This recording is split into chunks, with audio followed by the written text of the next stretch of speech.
Well, welcome everyone. I'm hoping you can hear me all right. Someone from the depths shout out if you can't. Thank you for joining us at the New York Water Week event, sharing with you what the Rivers Trust has learned in decades of catchment collaboration and where we're going with the next generation of citizen science. Before we get started properly, a few points of housekeeping. We've got a busy schedule for this event, so we're going to ask you all to hold questions to the end of the session and to submit your questions via the Q&A function at the bottom left of the screen. You should be able to see that down there, hopefully. Live audio captions are available, and they can also be accessed by clicking the CC at the bottom of the screen. The webinar will be recorded and circulated afterwards, so if you're not happy with recording, then let us know. So I'm gonna share some slides with you.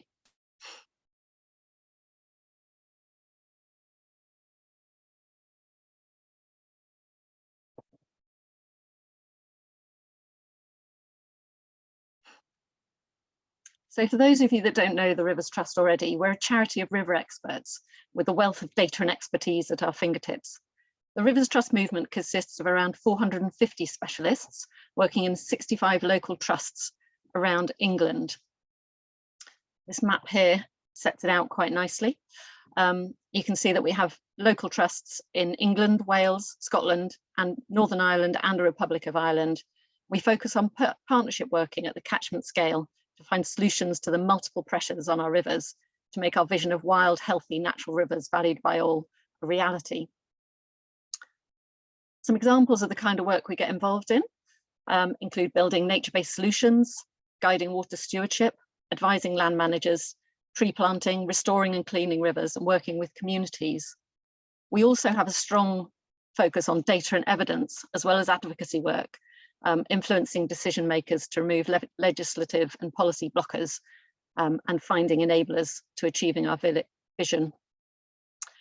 We've got a packed agenda today, so I'm going to keep this introduction very brief. Our first speaker, we've got a number of speakers, we've got 4 speakers. Our first speaker will be Rob Collins from the Rivers Trust, who has a wealth of experience coordinating the catchment-based approach in the UK. He'll be followed by Jessie Leach, also from the Rivers Trust, who'll be introducing us to some fantastic work on catchment system thinking cooperative, bringing citizen science into regulatory frameworks, which really is the next generation of a monitoring cooperative. After that, we'll be hearing from Maria Mercedes Kuri. She's from the Thames Rivers Trust. She'll be joining us from on the ground at the conference. So hopefully she's found a nice quiet corner where she can join us and give us some insights on the ground working. And finally, Christine Colvin, currently at WWF International. She'll put our experiences in catchment approaches and collaborative working into the international context. So without further ado, we'll kick off with some information from Rob Collins.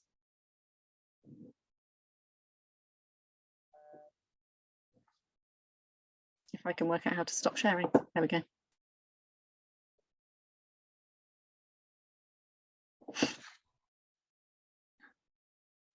Hi, I'm Rob Collins. I work for the Rivers Trust. We are an environmental charity based in the UK, and together with our member trusts, we work to protect and restore freshwater ecosystems nationwide. The focus of my presentation is the catchment-based approach, or CaBA for short. And this was an initiative established by central government here 10 years ago now to drive collaborative water management at a river catchment scale. And it was developed in recognition that top-down regulatory approaches only get you so far when it comes to land and water management.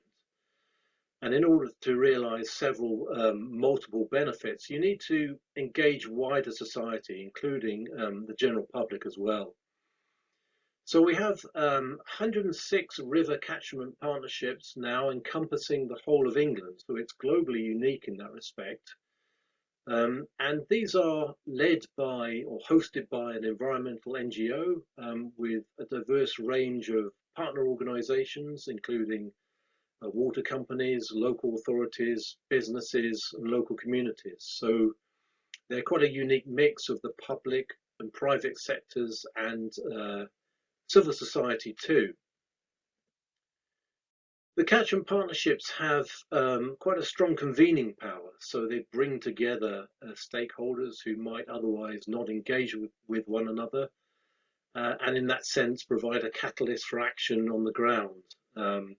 They've been proven successful at pooling resources, capturing local expertise, and leveraging additional funds from a range of sources over and above that they receive as core funding from government each year.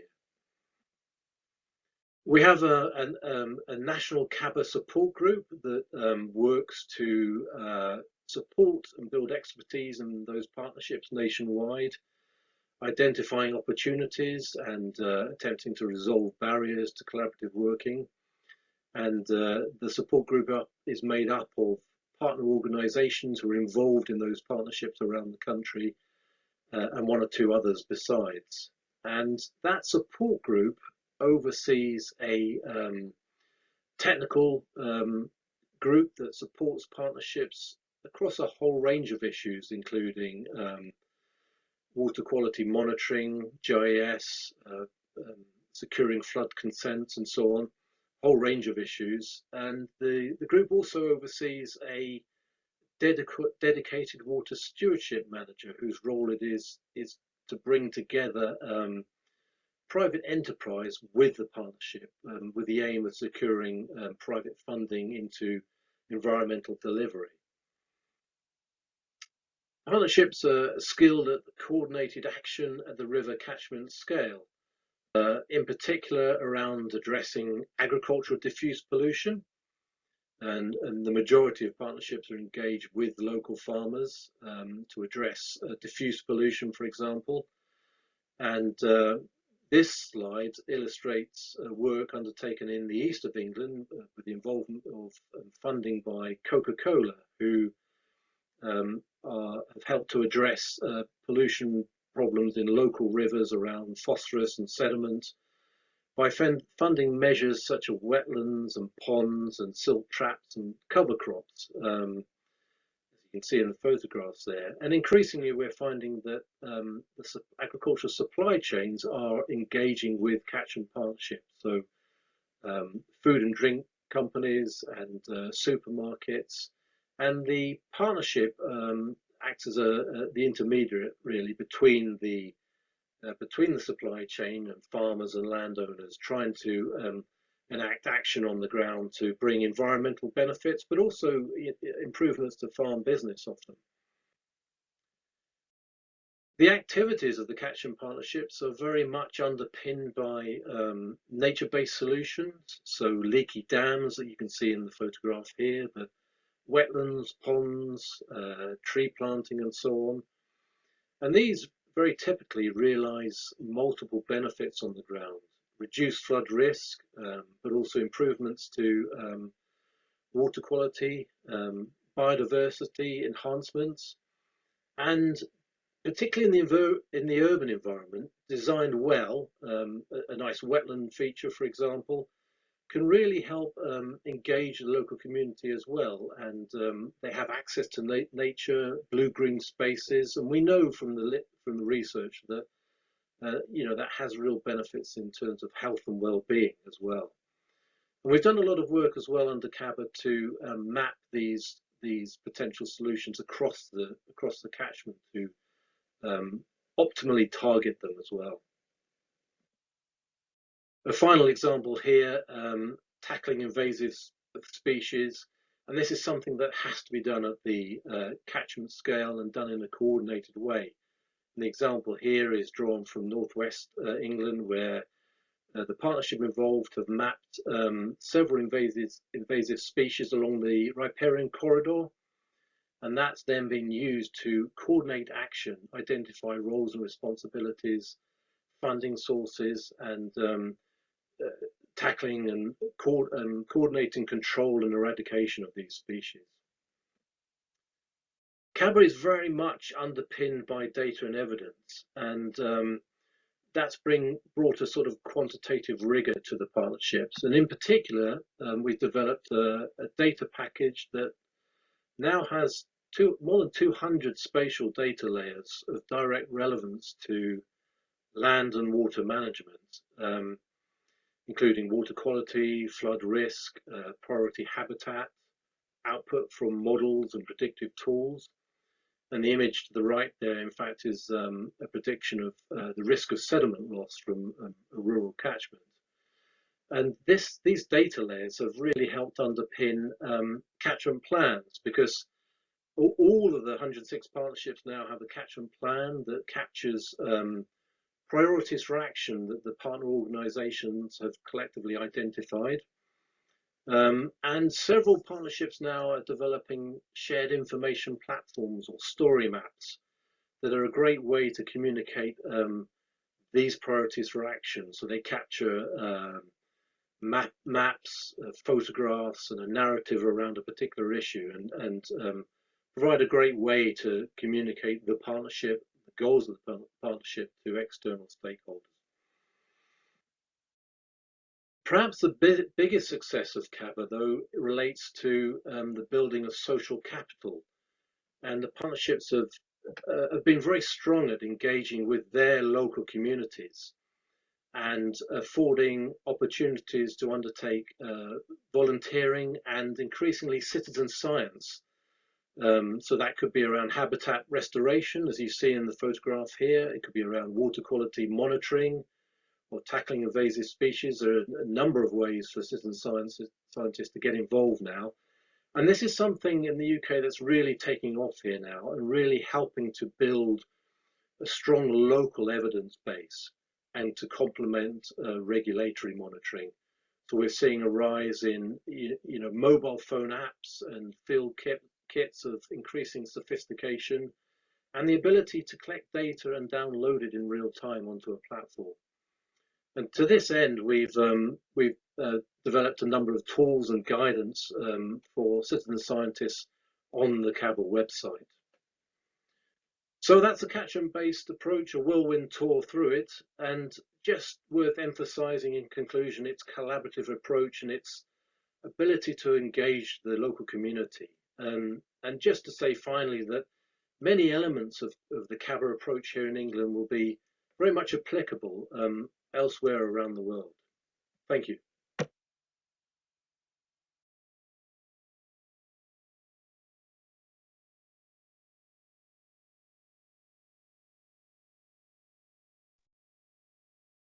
Hi, thank you. That's great, Rob. And I think that feeds really nicely into our next presentation, which is from Jessie Leach from the Rivers Trust, who's going to talk to us about catchment sensitive thinking cooperative. Thank you, Tessa and Rob, and for everyone who's joined today, it's really nice to see you all here. I'll share my screen. So my name is Jessie Leach. As Tessa said, I work for the Rivers Trust and I'm project manager for the Catchment Systems Thinking Cooperative project, otherwise known as CaSTCo. I'll tell you a bit about the project today, and we're really keen to learn from global experiences as well. So into the project. It's hard to overstate the growing pressures faced by our freshwater environment globally and in the UK. It's something that we as an organisation are completely focused on. So more than ever, we need a better understanding of our rivers. We've done a lot of work to date gathering information, and we need even better data to inform better decision making and design the right responses that partners have collaboratively designed. Acknowledging the problem, then, to start with, we have gaps in some of our data and our monitoring. We're facing budget cuts for regulatory monitoring. That there are platforms for collaboration, but arguably limited, and we need to improve them. And we face some siloed working across sectors and across the UK. So this is causing blind spots in our understanding of how rivers are performing, and driving sort of limited benefits and poorer outcomes, and all comes at the same time as continuing decline of our rivers. So we really need solutions. So this is where CaSTCo hopefully comes in. We're at the start of a 3-year project to ultimately drive better data and evidence and drive better decision-making. It's a strategic partnership funded by Ofwat, our national regulator, and between United Utilities, the water company, the Rivers Trust, our CaBA partners across the country, a number of other water companies, and many more partners, technical experts and others. So it's a really exciting strategic partnership and opportunity to work together to address those blind spots we've got. We want to help build the better picture of our rivers, create a shared understanding of what's causing the impacts, but ultimately so we can do something about it. So what is CaSTCo? It's the 7 million 3-year Ofwat funded innovation project. As I said, we've got 24 plus partners, but our aims are to create the first national standardized UK river catchment monitoring framework, combining collaborative data gathering methods with decision support tools, but to drive those evidence-based actions for a more resilient water environment.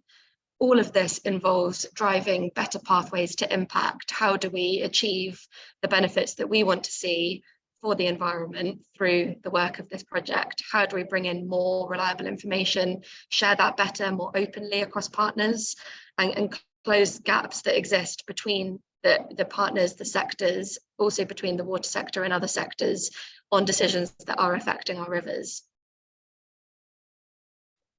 What will we produce within that first national framework for the UK? So we will test current best practice approaches, bring in new monitoring approaches, look at real-time monitoring, investigate how that can work with decision support models and tools, and ultimately drive that better decision-making. So the diagram on the bottom right shows that there are different tiers to the evidence we're looking at in hand, whilst citizen scientists will and continue to play a pivotal role in gathering high-density sort of information on the ground. The whole point about CaSTCo is we need to combine that with the regulatory monitoring already takes place, the water company monitoring, but also new opportunities to develop software and tools that can help us test the different monitoring data together and use that to challenge our understandings and our assumptions about environmental health. So we want to combine multiple tiers of data to help drive this better decision making. Crucially, CaSTCo is based on co-creation from the very get-go, from how we define the scopes of all of our work, how we take it through on the ground, how we test it and retest it between each other. The principle of CaSTCo is that it is co-created, co-developed and co-tested between different sectors, and that helps to, from the outset, drive better collaborative decision-making. Where are we working? So we had 8 original demonstrator areas, we call them. This is a map of where the original 8 were agreed in our application. The whole point of this transformational project, though, is that it achieves the scale up that we need, or starts to achieve during the project and into the long term, that we need across the whole of the UK. And crucially for this audience, testing that with other global examples. We've talked to the Chesapeake Monitoring Cooperative. We're really keen to learn from where else in the world people are testing approaches like this, or on a smaller scale, what are being faced by other global examples of this. But in the UK, we have divided a lot of the work between 8 catchments, now growing to 10, hopefully growing to more, to look at different thematic areas of the environment, whether that's fish, water quality, bathing waters, farming, chalk streams. There's a whole host of catchment types and themes that we need to understand better if we're going to be able to gather better data about our environment and drive better interventions. So there are major benefits and opportunities of CaSTCo, as hopefully I've outlined some of that today, but really just calling some of these out. It's the better decision making and the better data. Building on that, though, it's the driving innovation in how we work together to respond to these issues. It's how do we drive positive behavioural change between sectors, gather opportunities for more funding, driving more scale up of these approaches, and as we learn throughout the project, changing and being able to be agile and adapt to what we find while the project takes place. This will be critical if we're going to achieve the success we want to see through CaSTCo across the country. we have longer term aims, as I'm sure I've communicated, but we have really ambitious longer term aims to promote community involvement, to bring and inspire communities to both value rivers, but also drive the decision making and gathering the evidence that drives the restoration interventions for our rivers, empowering partnerships, communities and citizens to work with regulators, work with water companies to make the solutions that we need to see, and ultimately use the achievements in learning to seek more funding and grow community monitoring nationally. We've got some photos, but just demonstrating the work that's been done to date, showing how much people care about rivers, want to play a more active role, how much gathering valuable data drives more collaboration across communities, and how much people really want to get involved, but not just in rivers, also in the analysis of decision making, and how do we bring more people from across the country into these conversations, but crucially, through the volunteer work delivered on the ground in catchment partnerships as well. And ultimately to create a more long-lasting social and environmental impact. So our mission is that communities are included, but we bring them together within conversations with government, water companies, other sectors. We haven't talked today about the other sectors that are crucial in enabling this success as well. But our mission is that they are included so that we all have a better understanding and achieve better management of our rivers and water bodies. Thank you for having me and look forward to any questions.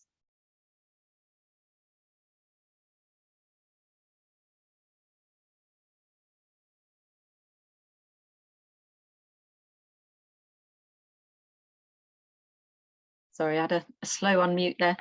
Thanks, Jessie. That's a really fascinating whistle-stop tour of a really ambitious project, and fascinating to see how that develops. We're going to hear now from Maria Mercedes Kuri. Maria is a member of the Thames Rivers Trust, and she's currently at the United Nations Water Conference, and hopefully she's managed to find a quiet corner to talk to us and give us some of her experiences of catchment work, and maybe give us a flavour of what it's like to be on site. Are you there, Maria, and are you able to communicate with us? Yes, Great. definitely. Yeah. Hi, everyone. It's a pleasure for me to be joining you. Here it's already the morning, but in the UK, I guess it's the afternoon. So good afternoon to everyone. Unfortunately, there's nothing exciting to show you where I am standing now, but I would really like to tell you about a perspective of the catchment-based approach from a regional view, from the region of the Thames basin. So I just have like a very short slides, and my presentation is going to be very short as well. But I just wanted to tell you a bit more about what we do at the Thames Rivers Trust. So we basically serve as a hub for all the organizations that care about the Thames and its tributaries across the whole Thames basin. And so, of course, this includes the 27 catchment partnerships that work in this region. So basically what we do is to create certain spaces for all these stakeholders to come together, and basically, we try to foster action coordination. We want them to share best practices among each other and to ultimately facilitate cooperation.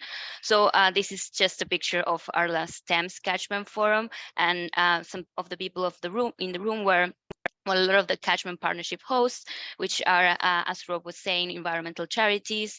There was also, the main water service provider, Thames Water, people from the Environment Agency, from Natural England, and from other sectors from the government.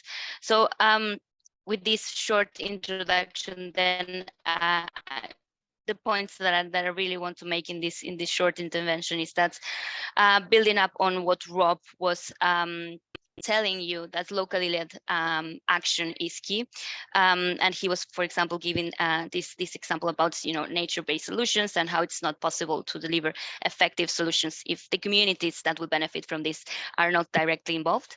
So it's clear that's the bottom-up approach is a way forward, but this can only be effective, and this is what we see, at least in the Thames region, if there is not enough support at all levels of governance, and that's from local to regional and national. And without this vertical integration and coordination, we are just in the risk of wasting resources, whether that's financial or human resources, and to therefore increase the sort of frictions that there can be in between the communities and decision makers.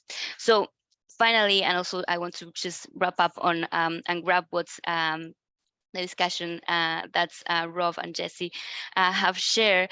I just want to highlight that in the UK, we count with this huge advantage of having already the catchment-based approach that enables this effective community-based action. So, and this catchment-based approach, which has been in place for 10 years already, as Rob was mentioning, enables this unique context that I would say for cooperation between the people on the ground and decision makers. And the example of the CaSTCo initiative that Jessie was sharing is great to highlight this. And now that's, I can tell you from the main discussions that have been happening here in the UN Water Conference is that everything is about action and how we're going to scale up this action that the water environment needs and that the communities that interact with the water environment needs. And at least from our regional perspective, what I would really want to see is some reinforcements in the efforts made towards supporting the structure that it's already in place, the catchment-based approach. From the inside, I can also tell you that there's been a lot of work behind developing and strengthening the catchment partnerships in the last 10 years. So yes, the structure is already in place, but we need to see some enhanced supports to make sure that we maximize the benefits that we can get out of CaBA. And just to finish with this, I think that the main 3 points in which we would really like to see some enhanced supports are in sufficient funding first, effective regulation, and clear governance and clear responsibilities. So with that, I would like to close my short intervention. And yeah, it's a pleasure to be here sharing with you all.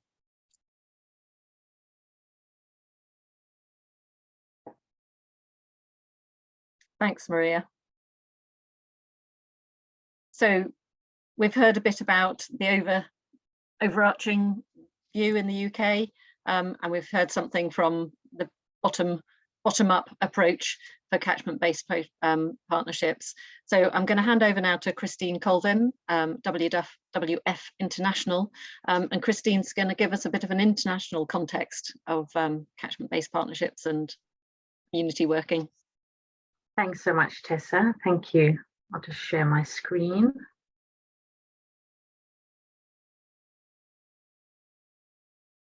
Okay, so out of the way. Right, so good afternoon, everybody. And yeah, just to share some of the international big moves that have been happening, particularly in the policy space. Really just in the last couple of months, there have been a couple of big shifts that I think place the context of this work that the Rivers Trust and the catchment-based approach partnerships are doing into a really powerful context. So of course, we're taking part in this side event as part of the UN Water Conference. And it's incredible that this is the first UN water dedicated conference in 46 years. I think that that in itself really indicates how much water is moving up the agenda and seen as a much more urgent issue in need of global attention.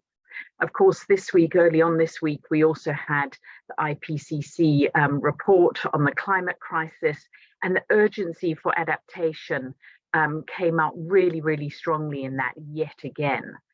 And at the end of last year, in the climate COP, the 27th climate COP, we saw for the first time a dedicated session on water and fresh water, which again, it's really incredible to think that it's only now that these things are really starting to come to the fore.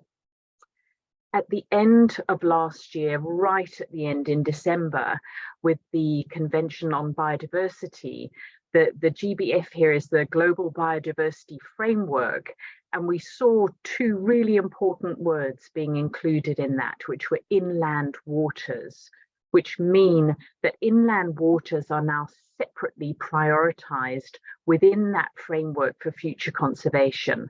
And that seemed to be really, really important as well. And throughout many of these different initiatives, we're seeing nature-based solutions, NBS, gaining prominence around the world. And we've already seen them talked about a lot in the UN Water Conference.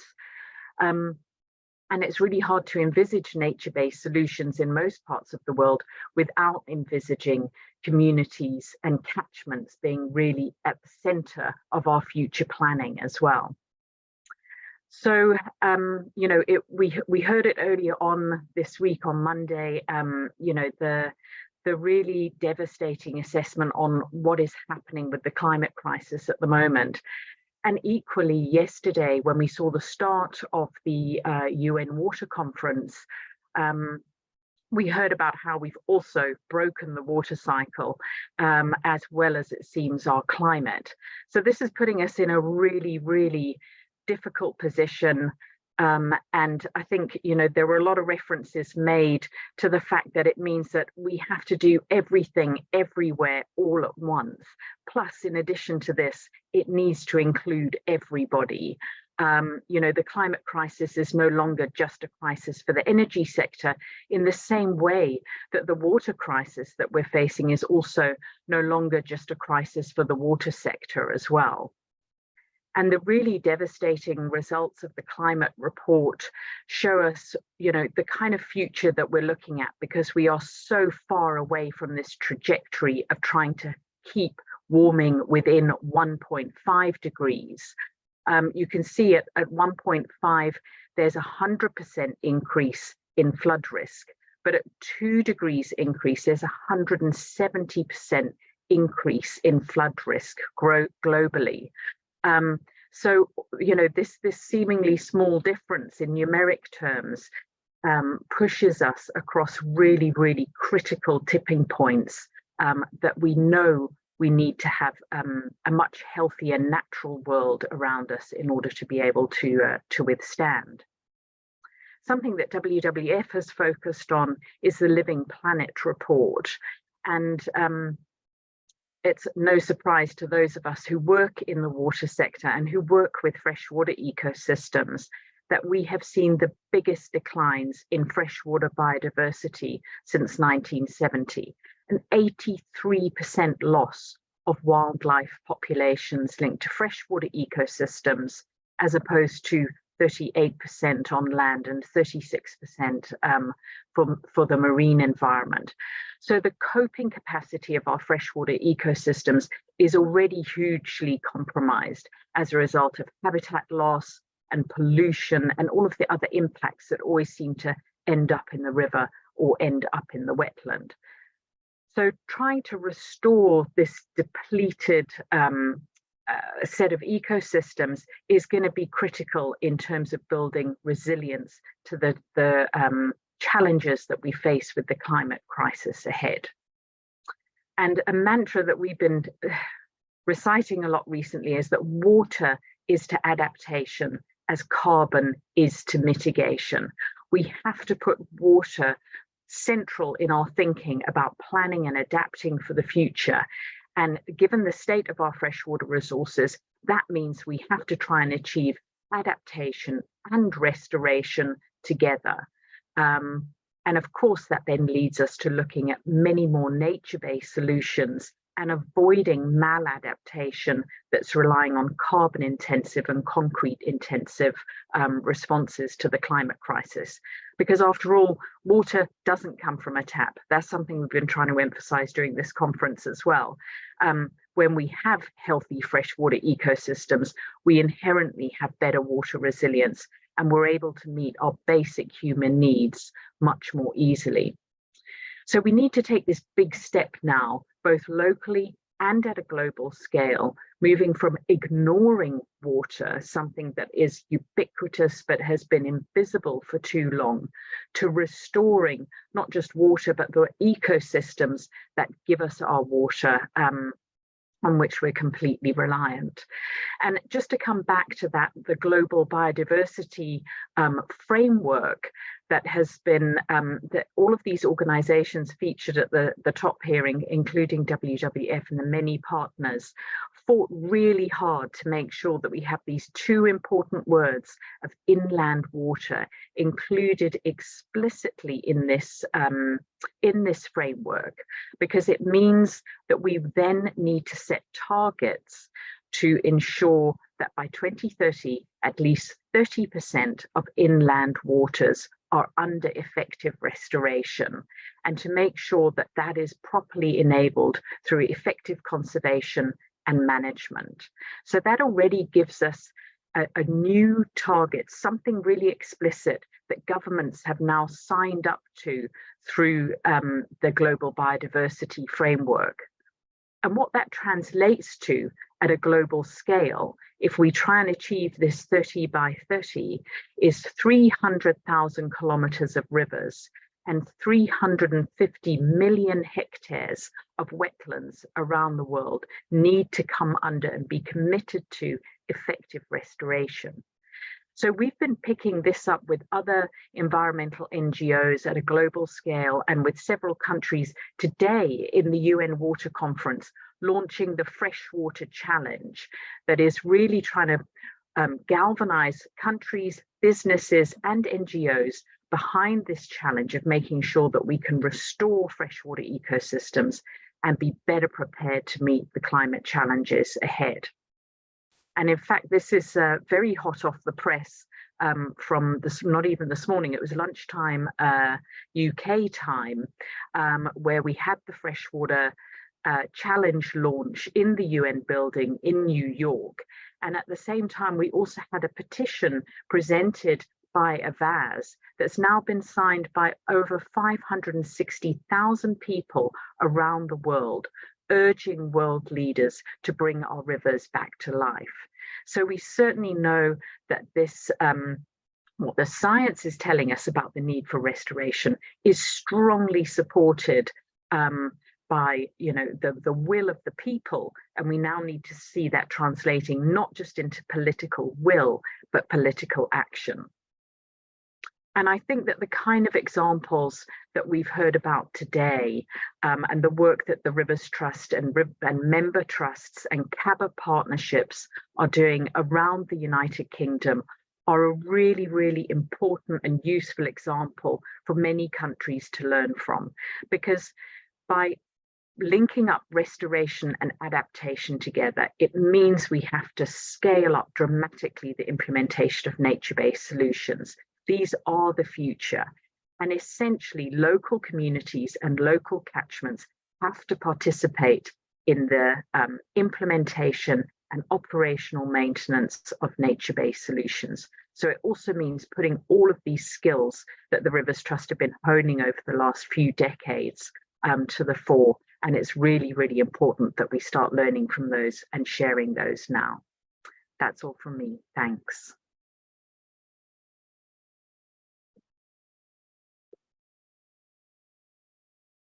Thanks, Christine. I think some really salutary reminders of the urgent need for solutions that we're working in.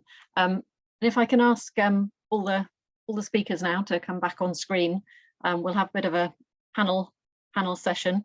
Just to remind you that there's a Q&A button at the bottom of your screens, and do put your questions for the panelists. I think, you know, it's great to hear some more about the international and the UK situation and the context for catchment and nature-based solutions. And it's clear that there's a big interest in communities and involvement of lots in the media and the press at the moment in the UK. And it's, you know, I think that's happening all over the world, and, you know, the big interest in communities to be involved. And we're very lucky in the UK that we have our catchment-based approach in place. And what a powerful tool it can be for collaboration and cooperation. But, you know, many things that we can learn and improve on in our situation. I see we've got a question here for Jessie.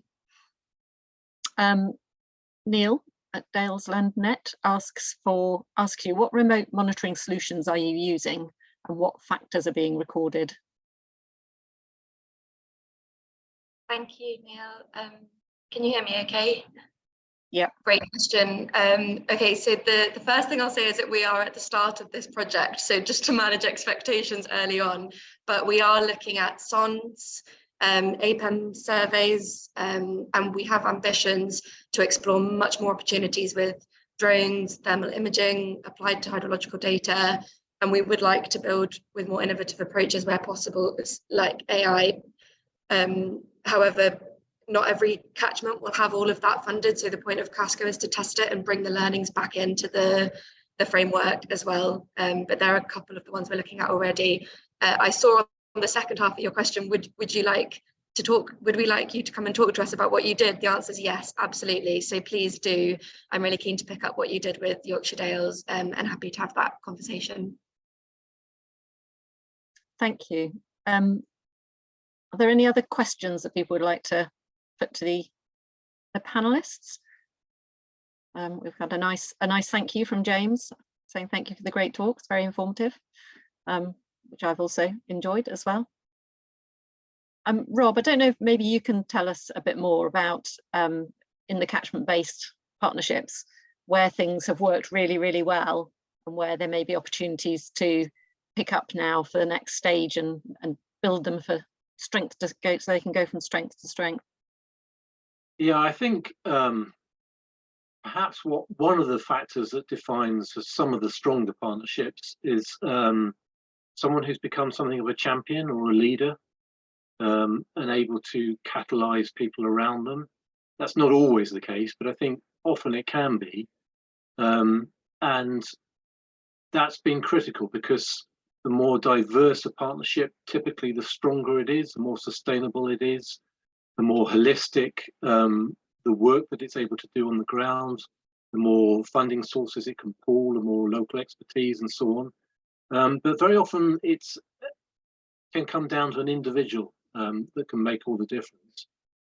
And in terms of future opportunities, one thing we're pushing hard for at the moment with the catchment-based approach is to take for government and others to, let's say, recognize or increase its legitimacy, because that remains a challenge, I think, of all collaborative water management. There's that soft political power or legitimacy that you want to try and achieve, and in some cases, some partnerships do achieve it.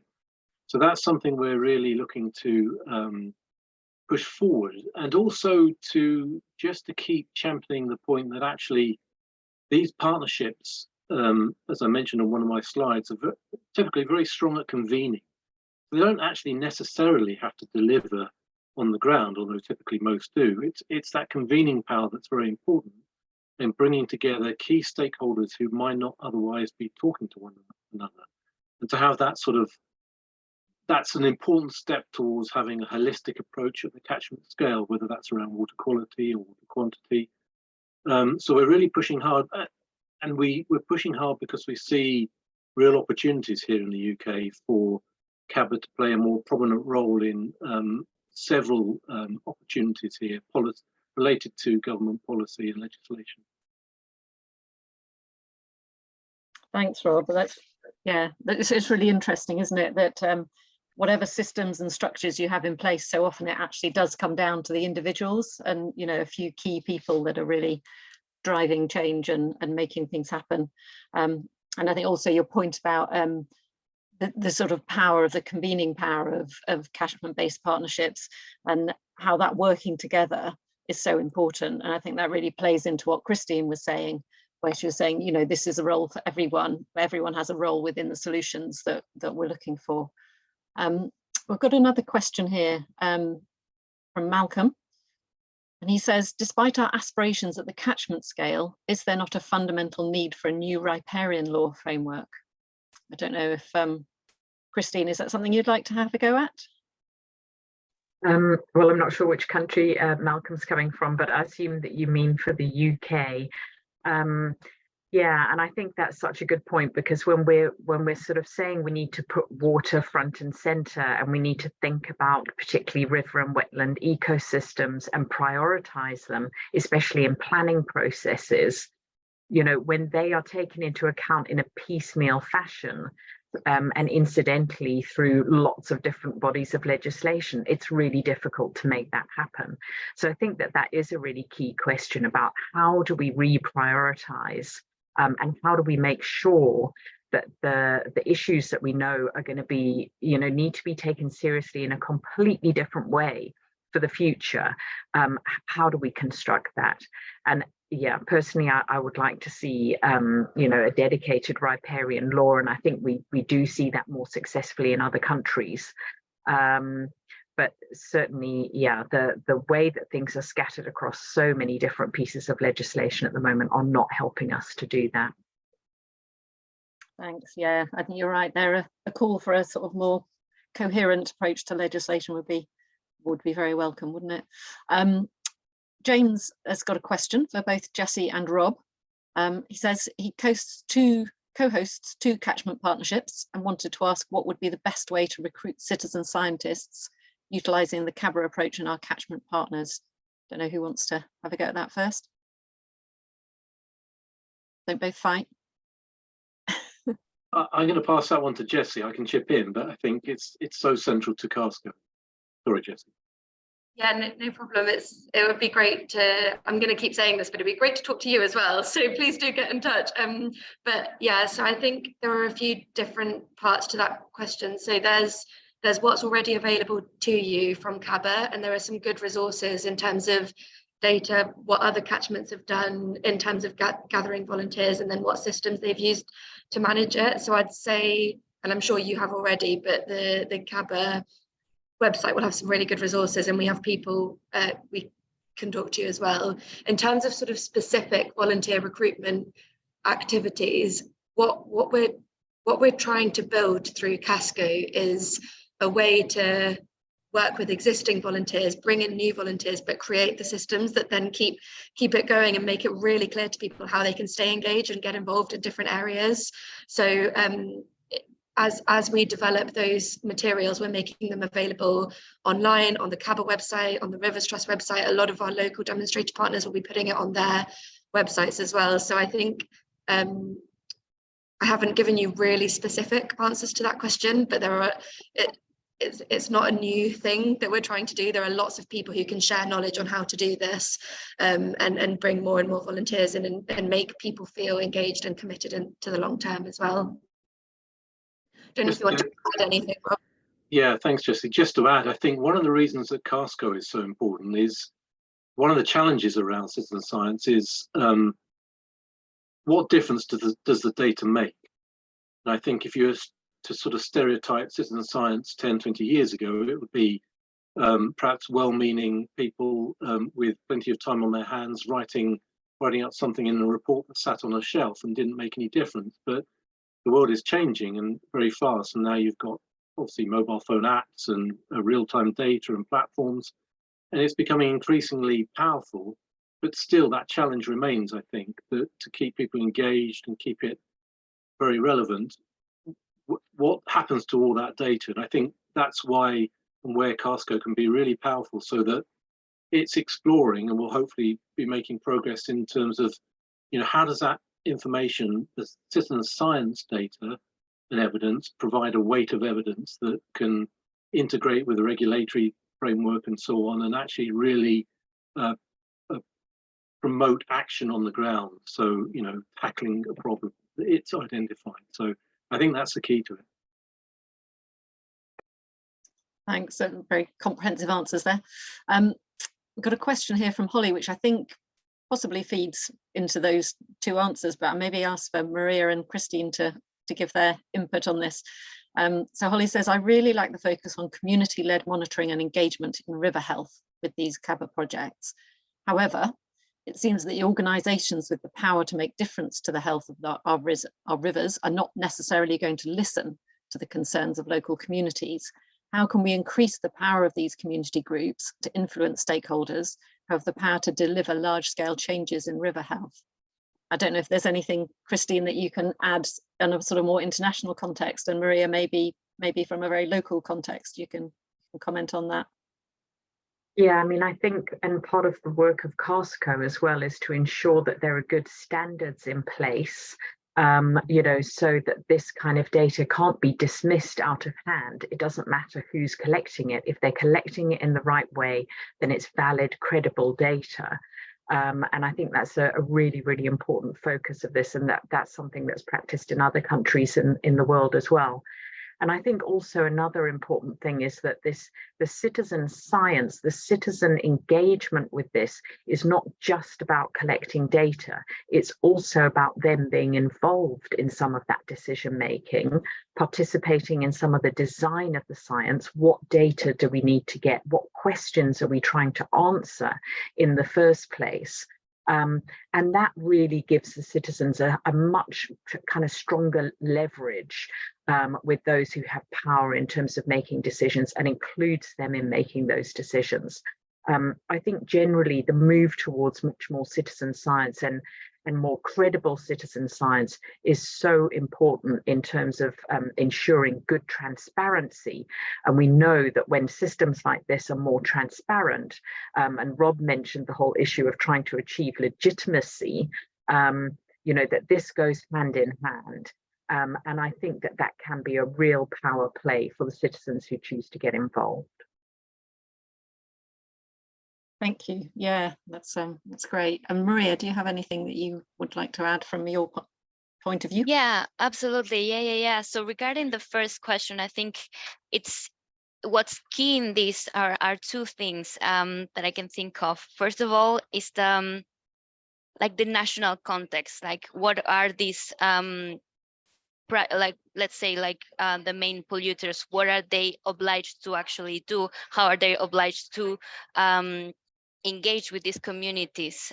So that's one of the key things. And then the other thing, for a more local perspective, is I would like to highlight the role of the catchment partnership hosts. So we've been working with these 27 catchment partnerships, and it's key that the role of this person and the soft skills that this person can have in bringing different actors to the same table, like people with different interests and different motivations, and having the skills, the soft skills to actually see how they can motivate each one of them to bring and sit together and have a conversation, is something that we need to keep helping the catchment partnership hosts to develop. So that's one thing. And then just to follow up on I think it's you, Christine, mentioned this already regarding the power of citizen science. But I think, yeah, regarding the second question, we, at least at Thames Rivers Trust, we always push for an evidence-based advocacy. So there's a huge power in advocacy, but there's even more power if it's evidence-based. And that's why initiatives such as CaSTCo enable this, like, citizen science to be in a context where we can maximize that is taken out of these initiatives. So yeah. Thank you. That's really, yeah, really interesting. Jessie, I don't know if you want to add anything to those. It's all very much in your area, or has that pretty much covered it? Covered it brilliantly. I think the roles are really crucial here. Keep getting people involved, but keeping people engaged is absolutely critical, and making everybody feel part of something from all sectors as well. And seeing that long-term impact is what we hope that projects like CaSTCo will give. It's what we've been trying to do for a long time. So we will continue. Brilliant. Yeah, thank you. I've got a comment here from Malcolm, which is something that we might need to follow up on, because I'm not sure I fully understand. But he says, in another role, I'm finding the NHS very receptive to the concept of the smart patient, a concept I developed from working for Thames Rivers Trust and simply morphed. So don't know if anyone knows about that and they can comment on it. I don't personally. Sounds like something we need to follow up on. We'll be in touch, Malcolm. There's a couple of issues that people have raised, which I think, you know, again, we've kind of gone into a little bit, the sort of issue where citizen science report issues on river health, but it doesn't get the action it, you know, from an understaffed and under-resourced EA. And I think that's something, you know, that is being raised a lot, is, you know, in requirement for reviewing our regulation in the UK, and the role of regulators and their ability to enforce and follow up. And yeah, I think that it is a real problem, isn't it? Because we lose people because they don't see results from what they're they're coming, they're coming up with in their information gathering. There are a few notable examples where citizen science has really driven change, and the work going on the Why and Ask are cases in point. So I think there is increasingly an appetite maybe to listen to and pursue information, and CaSTCo should help with legitimizing of that kind of data. There's another question here. I think this one's probably for you, Christine. Lawrence is saying the UK is going through a big surge in citizen science in river data, and CaSTCo is great to standardise this in the UK. Is this uplift happening in other countries, and are our standards transferable to look at global water quality through citizen science? It is happening in some other countries, in North America notably, and some European countries. And, I guess the challenge is, how do we sort of spread this more quickly to the global south as well? And how do we find appropriate monitoring methods that, aren't expensive, that don't rely on, for instance, refrigerated samples, etc., and have maybe a simpler chain of custody as well. And that's a challenge that we need to come together as a global community to respond to. But certainly the lessons that are being learned here in the UK, in North America, and in Australia are really, really useful to help others get there faster. Thanks. So I think we're more or less out of time, and it's been really great to have all of you panelists here, and thank you everyone who's listening in. It's been great to get your comments and questions, and any further questions, please do send them our way. We're very happy to respond to you. We seem to be at a moment in time at the moment that the need for our environment to be helped and sorted out has never been higher. We're at a moment when citizen interest and communities are really interested in what's happening. There's a lot of coverage in the media and the press. The fact that we have a United Nations Water Conference, the first in 10 years, aimed at water solely, is a step in the right direction, and it's a good moment to grab the attention. And I think the interest of politicians in resolving some of these issues as well is encouraging. So it gives some hope that we might be moving in the right direction. So thank you very much everyone for your time, and look forward to catching up with you all again. Thanks, bye. Thank you. Bye. Thank you.